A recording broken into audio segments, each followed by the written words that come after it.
Macau just arrested a big gambling operator. Is China cracking down on casinos? Or is this a case of general hostility?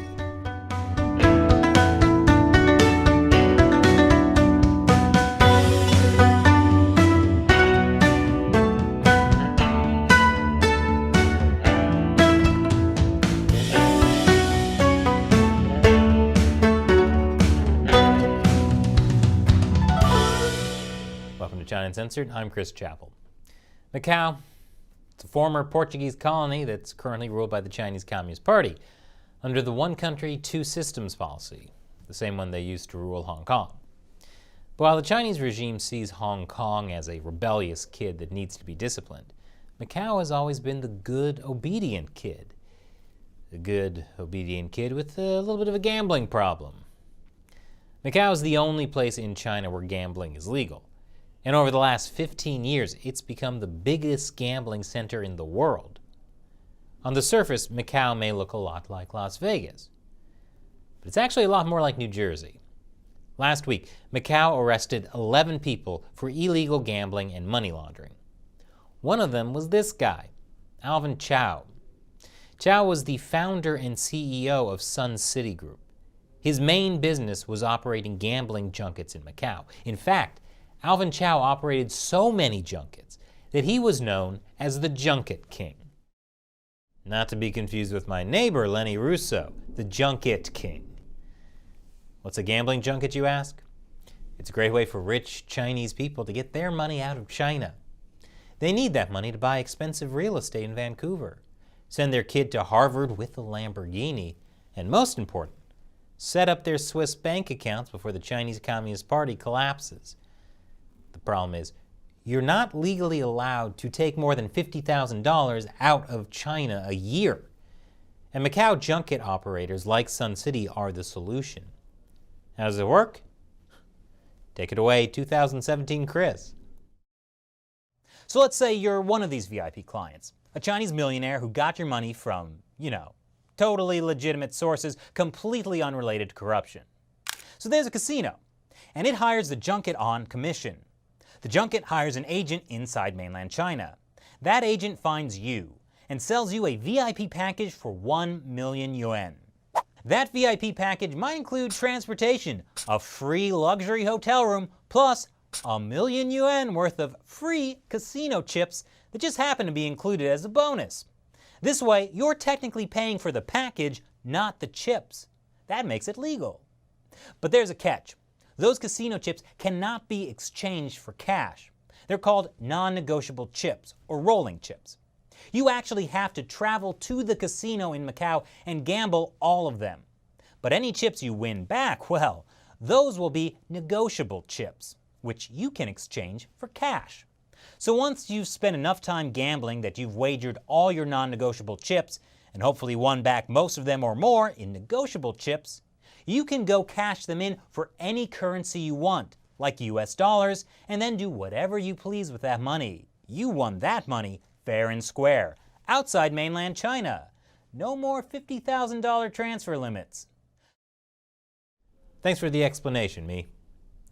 So the Chinese VIPs get their money out of the country, the junket operators make a nice commission, and the casinos get whatever money the Chinese VIPs lose while gambling. It's win-win-win mutual cooperation. And it's quite lucrative. Alvin Chau, the Junket King, is worth billions of dollars, at least before he was arrested. And his company, Sun City Group, handled nearly half of the VIP market in Macau. It was also expanding into other parts of Asia, like Cambodia, and even Japan. So why did it all come crashing down now? I'll tell you after the break.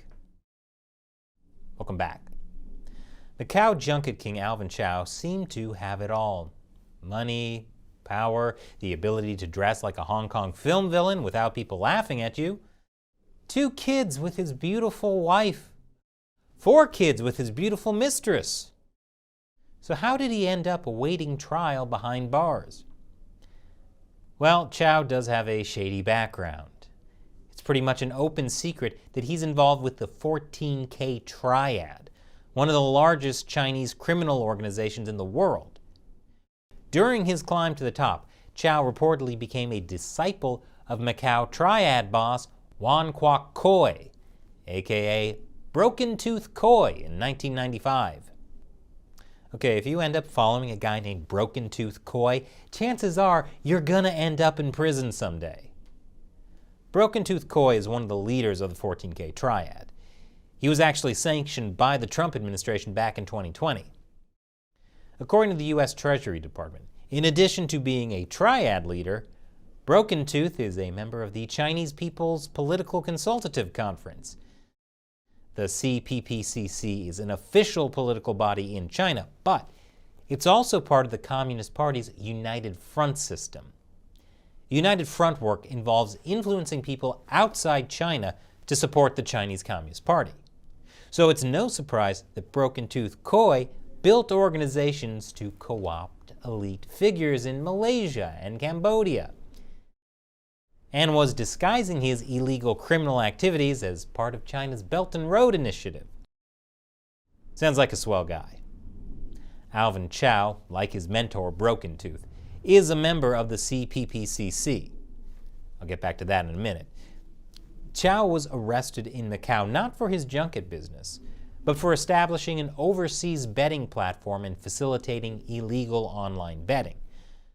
According to the Macau police, he's confessed. I mean, what was the guy going to do? It was COVID. Everyone was doing everything on Zoom. But there are signs Chinese authorities also considered Chau's junket business a problem. A day before his arrest in Macau, police in the mainland Chinese city of Wenzhou issued a warrant for his arrest.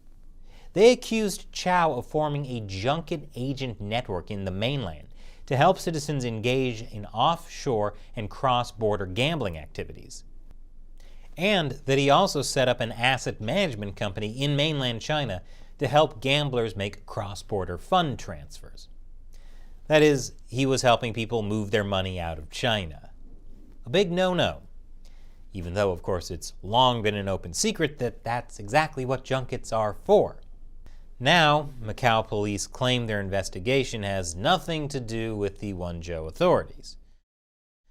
But it's mighty convenient that they just happened to decide to arrest Chau right after Wenzhou issued an arrest warrant for him, especially since the Wenzhou police had no way of arresting Chau themselves, because there's no extradition treaty between Macau and China, which is good news for Alvin Chau, because at least he's in a Macau prison and not a mainland Chinese prison. Because of the mentions of cross-border gambling, some are taking Chau's arrest as a sign of a broader Beijing crackdown on gambling. That's definitely part of it. Chinese authorities have been targeting cross-border gambling since 2020. Chinese leader Xi Jinping is not a fan. He's criticized cross-border gambling several times. Chinese media have also said Chau's arrest is due to national security concerns. Those national security concerns are actually about rich people taking huge sums of money out of China. The Chinese Communist Party needs cash, and they don't need Chinese people sending their cash overseas, especially as the Chinese economy gets worse. But Alvin Chau's arrest isn't just about a gambling crackdown or stopping capital flight. It's also about political infighting in the Chinese Communist Party. I'll explain why after the break.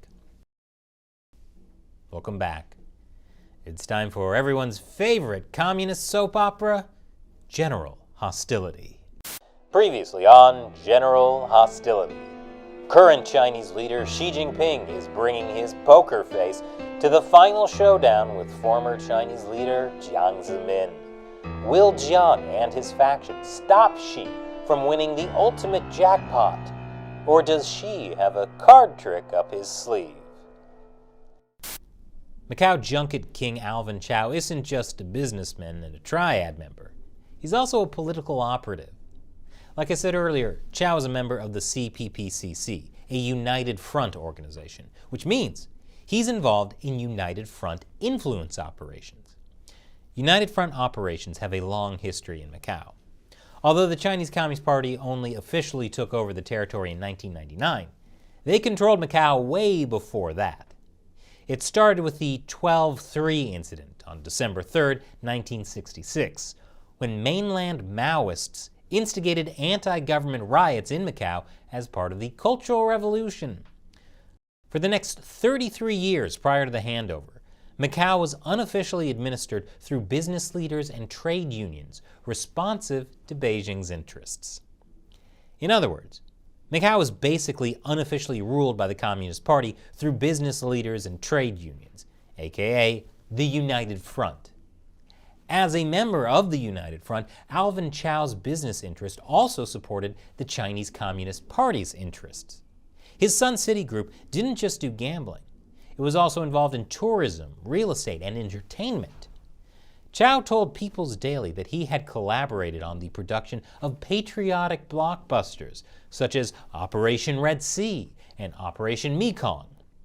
Even Chau's business expansion into Japan was in Okinawa, an island chain with a U.S. military base that the Chinese Communist Party has been trying to infiltrate for years.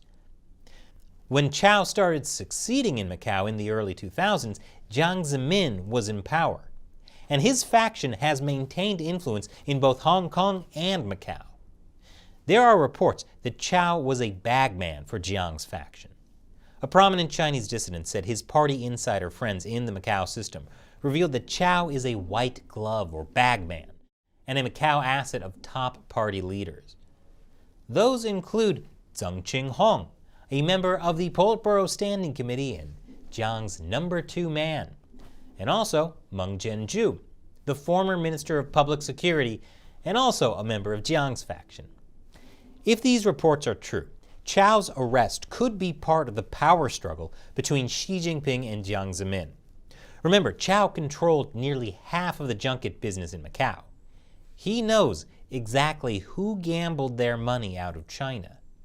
If he had close ties with Jiang's people, and he starts naming names, that could be very bad for Jiang, very good for Xi.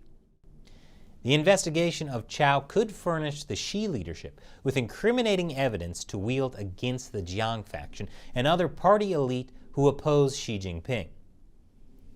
I wonder what the next episode of General Hostility will bring. Alvin Chau, the junket king, could be the ace in Xi Jinping's sleeve. But will this jailbird sing? Or will Jiang Zemin find a way to silence him instead? Find out next time on General Hostility. What a show. And now it's time for me to answer a question from a fan who supports China Uncensored on Patreon or Locals. Nick RH21 asks on Locals, why are the governments of these countries seeking deals with China and not with the West? Is it the no strings attached, help yourself to a bit of backhander appeal, or is it a genuine feeling that the West's terms are too onerous? Obviously, the Chinese are offering something better than the West because they are more successful. So what's the reason for that? Nick is referring to our episode on whether China is taking over an airport in Uganda. Well, Nick, there are several reasons countries would rather take Chinese money. A big one is, just like you mentioned, Chinese loans are no strings attached. Well, there are actually a lot of strings attached, but not the same ones you get from the West. Western money often comes with strings like improving democracy in your country. And if you've been the president of Uganda for 35 years, you think democracy in your country is doing just fine, and you don't want to change a thing. So on one side, you've got Western governments criticizing your human rights issues, and on the other side, you've got Xi Jinping shaking your hand and giving you money. Which choice are you going to make? Of course, it's not just authoritarian countries that take China's money. In other cases, China might be the only country really offering you a loan to build infrastructure. The Chinese Communist Party has an advantage. They have a bunch of state-owned banks that will make these loans, and state-owned companies that will go into these countries and do the work. But China's Belt and Road Initiative has made Western countries, like the US, realize the danger of just sitting back and letting China colonize the world economically. So they're starting to make a bigger push to invest in Africa, for example. But they're a long way from catching up to China. Thanks for your question, Nick, and thanks for joining us as a member of our community on Locals.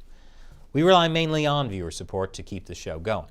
So if you like what we do, be like Nick and join us on Locals, with the crowdfunding website Patreon. Once again, I'm Chris Chappell. Thanks for watching China Uncensored.